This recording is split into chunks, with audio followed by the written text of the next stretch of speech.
ஒரு பெரிய அளவுக்கு ஒரு புதிய அரசு வந்திருக்கு. அதாவது இத்தனை ஆண்டுகளாக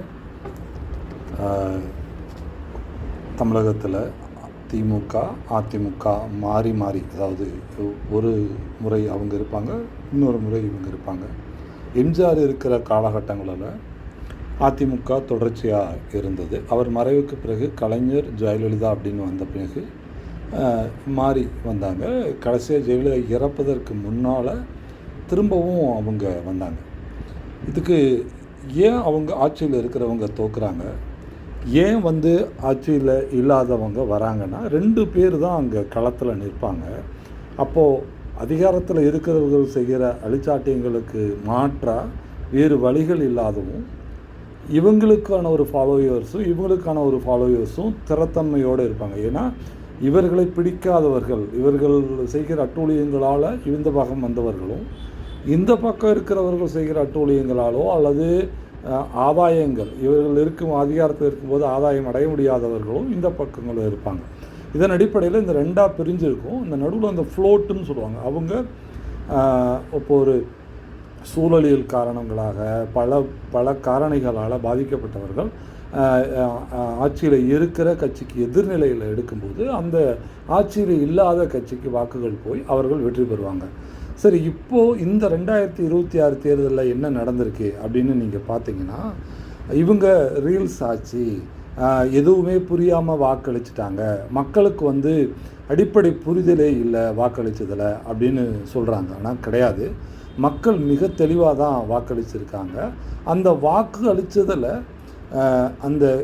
இந்த ஆட்சி அமைச்சிருக்கிற கட்சியை சேர்ந்தவர்கள், அந்த கட்சிக்கு ஆதரவாக இருந்தவர்கள் சரியான முறையில் இலக்கை, எந்த இடத்துல தங்களுக்கு வாக்குகள் வருமோ அந்த இலக்கில் அவங்க வேலை செய்யாததும், இப்போ ஒரு கட்சி தலைவரும் கட்சி தலைமையும் அவர்களுடைய கோட்பாடோ அல்லது அவரோட சிந்தனை அல்லது மக்களுக்கான அறிவிப்புகள், மக்களுக்கான நலத்திட்டங்கள் வந்தால் இந்த மாற்றங்களை உருவாக்க போகிறோங்கிற அறிவிப்புகளை எல்லாத்தையும் மக்களிடம் கொண்டு போய் சேர்க்கலை. இப்போ ஏற்கனவே ஆட்சி அதிகாரத்தில் இருக்கிறவர்கள், அவர்களுக்கு படைபலங்கள் இருக்கும்.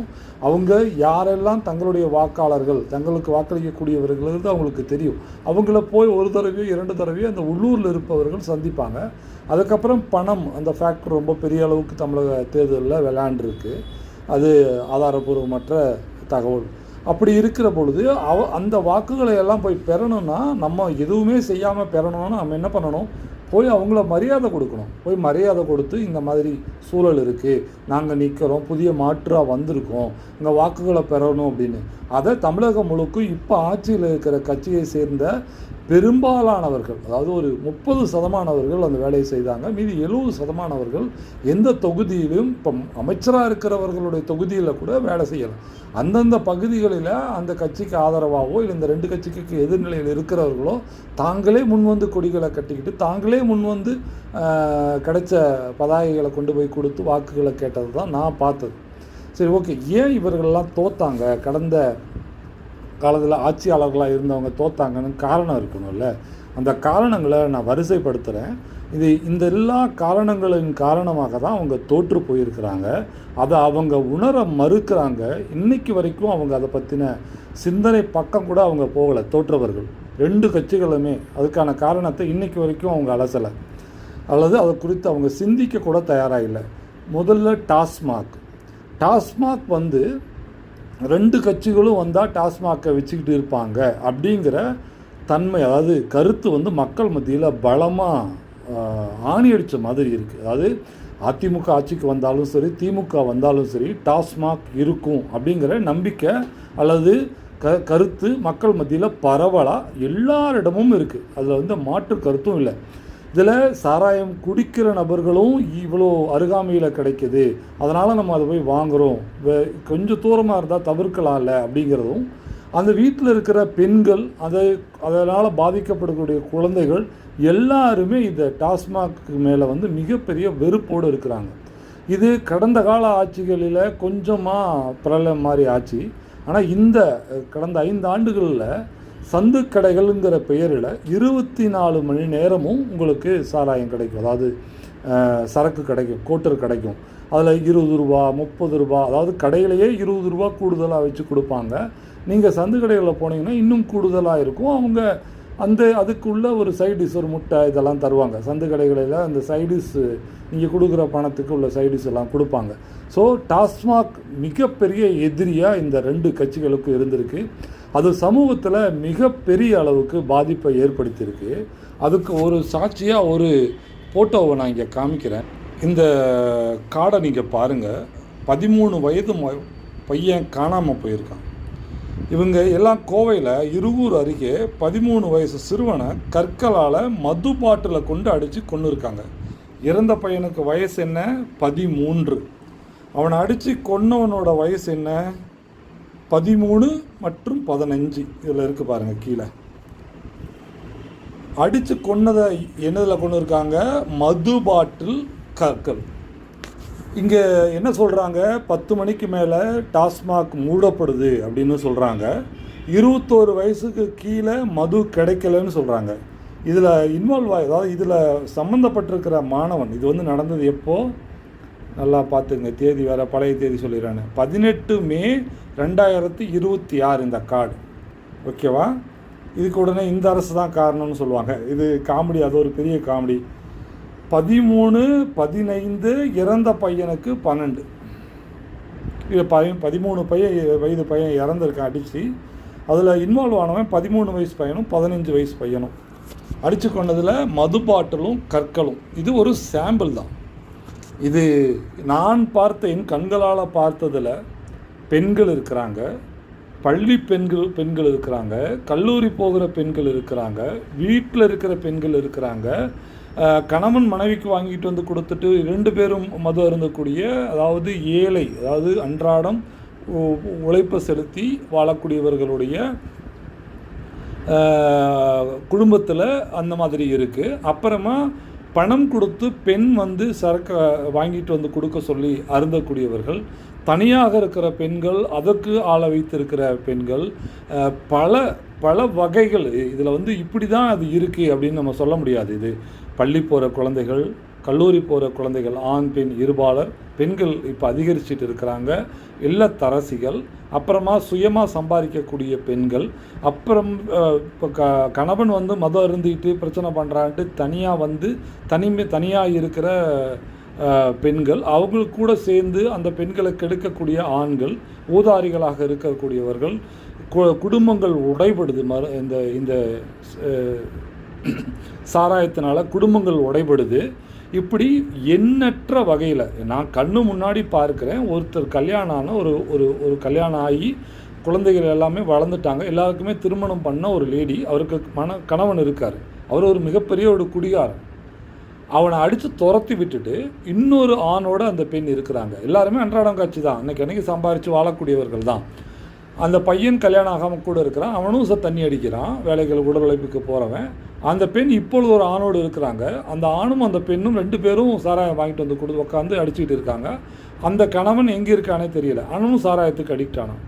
இது ஒரு சாம்பிள். இப்படி பல வகையான சாம்பிள்கள் இந்த டாஸ்மாக்னால் இருக்குது.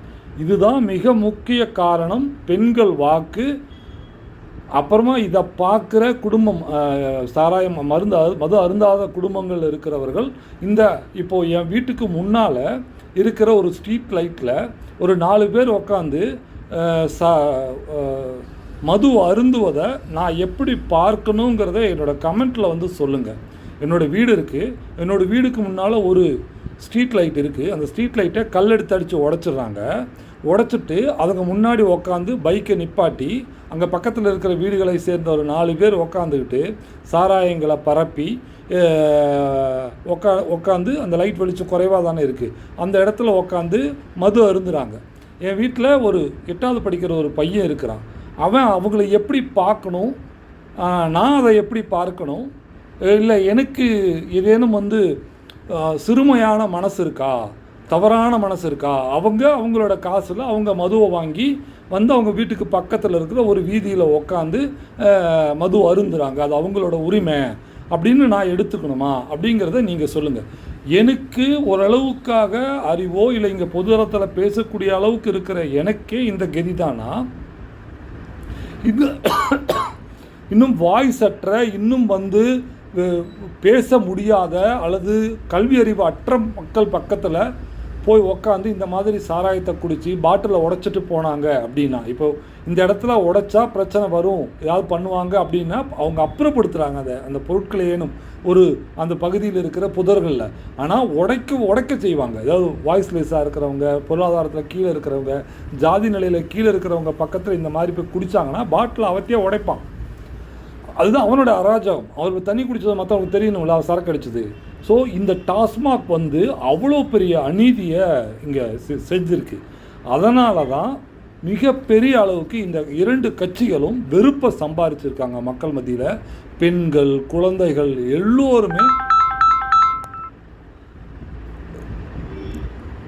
எல்லோருமே எதிர்நிலை வாக்குகளை செலுத்தணும், விஜய் வரணும் அப்படின்னு அவங்க வீட்டுக்குள்ளே பேசுகிறது தான் அந்த குழந்தைகள் ரிஃப்ளெக்ட் பண்ணும். குழந்தைகள்கிட்ட வாக்குகளை கேட்குறாங்க, ரீல்ஸில் வாக்குகள் கேட்குறாங்கன்னு சொல்கிறது வந்து மிக தவறான ஒரு செயல். ஏன்னா வீட்டில் தன்னுடைய தந்தை, தாய் பொருளாதார ரீதியாக எவ்வளோ மறுகிறாங்க, இந்த மதுவை பார்த்துட்டு எவ்வளோ மறுகிறாங்கங்கிறத அந்த குழந்தைகள் பார்த்து வளருது.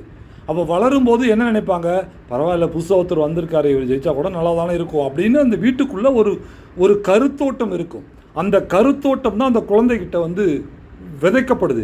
அந்த குழந்தையும் நம்மளோட இப்போ என் பையன் வரானா, இதை பார்க்குறான்னா அவன் என்ன நினைப்பான், சாராயம் குடிக்கிறாங்க நம்ம வீட்டுக்கு முன்னால் அப்படின்னு நினைப்பான். அப்போ நான் என்ன நினைப்பேன், இவ்வளோ அளவுக்கு வந்து 24 மணி நேரம் மது நம்ம பக்கத்தில் ஓடிக்கிட்டு இருக்குது சந்து கடையில் நம்ம வீட்டுக்கு பக்கத்தில், அதனால தானே இப்படி நடக்குது அப்படின்னு நான் ஒரு பார்த்து பேசுகிறத என் பையன் கேட்க தான் செய்வான். அவன் என் கூட தானே இருக்கிறான். அவன் அதனால தான் சொல்கிறான் விஜய் அண்ணா வரட்டும் அப்படின்னு. அப்போது அது வந்து ரீல்ஸ்னால் வரலை. அந்த குழந்தை எங்களுடைய உபாதைகளிலிருந்து, எங்களுடைய கஷ்டத்திலிருந்து அந்த குழந்தை ஒன்று உள்வாங்கிறான். அந்த உள்வாங்கிறது இந்த ஆட்சியாளர்கள் தான் காரணம். இந்த அரசு மாறினா நமக்கு நல்லது நடக்கும் நம்ம அப்பா அம்மா நினைக்கிறாங்க, அதனால் நீங்கள் ஓட்டு போடுங்கம்மா அப்படின்னு ஒரு குழந்தை பேச வச்சு வீடியோ எடுக்கிறது ஒரு தாய் தான் எடுக்குது. அந்த குழந்தை பேசுறது இந்த தாய் தன்னிடமிருந்து உளறியதை அந்த குழந்தை பாய்காட் பண்ணி பேசுது. அது அந்த குழந்தையோடது கிடையாது. அந்த குழந்தை அனுபவித்த அவஸ்தை, தான் கேட்ட தன் தந்தை தாய் புலம்புல அது வந்து வெளிப்படுத்துதே ஒழிய அது ரீல்ஸ் கிடையாது. குழந்தைகளிடம் வாக்கு கேட்டு அதன் அடிப்படையில் பிளாக்மெயில் பண்ணி வாக்கு பெற்றார் அப்படிங்கிறது முதல்ல மட்டமான பரப்புரை.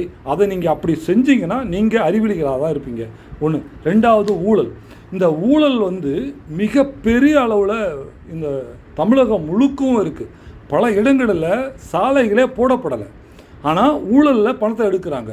இப்போ ஒரு பிரசிடெண்ட் இருக்கிறார் அப்படின்னா ஒரு ஒரு ஒரு ஒர்க்குன்னு சொல்கிறது, வேலைன்னு ஒன்று சொல்லி எடுக்கிறோம்ல, ஒரு பம்ப் செட் போடுறது, இல்லைனா ஒரு தண்ணி நீதாதாரத்தை ஏற்படுத்துறது, ஒரு பைப்லைன்ஸை போடுறது, அந்த உள்கட்டமைப்புகளை மேம்படுத்துறது, வீதிகள் அமைக்கிறது.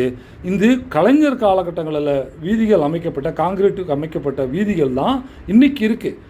ஜெயலலிதா காலகட்டத்தில் கொஞ்சம் அமைக்கப்பட்டது, அதாவது அதுக்கு பிறகாக இப்போ கடந்த 5 ஆண்டுகளில் எந்த உள்கட்டமைப்புகளும் மேம்படுத்தப்படலை. கிராமங்களில் வீதிகளில் இணைப்பு சாலைகள் ஏற்படுத்துறது, அல்லது ஏற்கனவே இருக்கிற வீதிகளை இவங்க சேதப்படுத்தியிருக்காங்க.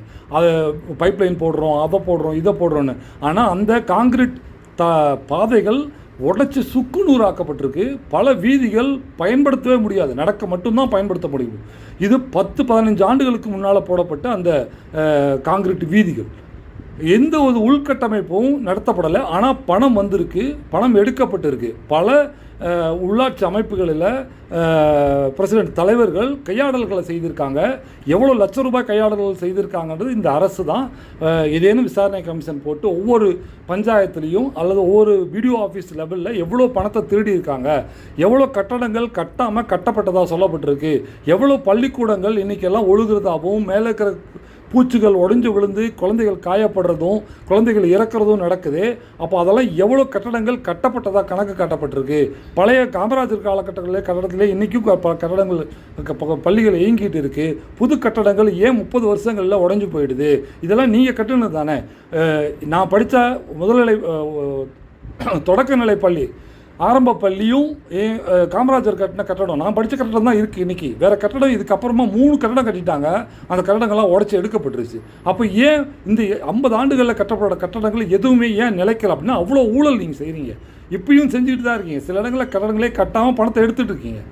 அதே மாதிரி உயர்நிலை பள்ளியிலையும் அவர் கட்டிட்டு போன அந்த கட்டடம் தான் நிற்கிது இன்றைக்கி வந்து பல ஆட்சியாளர்கள் எம்ஜிஆர் காலகட்டத்தில் கட்டியிருக்கலாம், கலைஞர் காலத்தில் கட்டியிருக்கலாம்.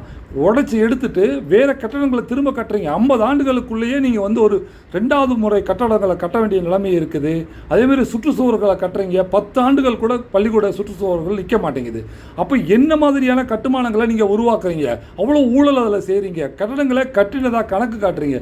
ஒரு தொடக்க பள்ளியில் மழை பெஞ்சா ஒழுகிற மாதிரியான நிலையில் பல தமிழகம் முழுக்க நீங்கள் போய் ஆய்வு பண்ணிங்கன்னா பல தொடக்க பள்ளிகளில் காற்றோட மழை பெஞ்சிச்சுன்னா பள்ளிக்குள்ளே ஒரு மாணவன் அமர முடியாது. 70% பள்ளிகள் இப்படி தான் இருக்குது. என்னோடய தொடக்கப்பள்ளி அப்போ கட்டடம் ஆனால் நல்லா இருக்குது, அதுக்குள்ளே அமர முடியும் மழை பெஞ்சால் கூட. ஆனால் அதுக்கப்புறமா இவர்கள் கட்டிட எந்த கட்டிடமும் உடச்சி எடுக்க வேண்டிய நிலையில் தான் இருக்குது. அதாவது இந்த கடந்த 50 ஆண்டுகளில் கட்டப்பட்ட கட்டடங்கள் எல்லா கட்டடங்களும் ஒரு 10 ஆண்டுகளுக்கு முன்னால் வச்சுக்கோங்களேன், 30 ஆண்டுகள் ஒரு கட்டடம் வந்து வயதாகி இருந்ததுன்னா அந்த கட்டடத்துக்குள்ளே அமர முடியாது. கணக்கெடுத்து பார்த்தீங்கன்னா மேக்ஸிமம் வந்து ஒரு 70% கட்டடங்கள் 30 வயதானதாக கட்டடங்களாக இருக்கும். அந்த கட்டடங்களில் குழந்தைகள் வந்து மழை பெஞ்சதுன்னா நின்றுட்டு இருக்கிற நிலை தான் பல தொடக்க பள்ளிகளில் இருக்குது. அப்படிப்பட்ட கட்டுமானங்களை கட்டுற நீங்கள் ஊழல் செய்துட்டு நாங்கள் ஏன் வரல இந்த கட்சிகளில் வந்து ஓட்டு போடாததெல்லாம் தப்பான வேலைகளை செஞ்சுருக்கீங்க அப்படின்னு நீங்கள் சொல்கிறீங்க. 2 அனுபவத்தை குறித்து நான் தனியாக ஒரு வீடியோ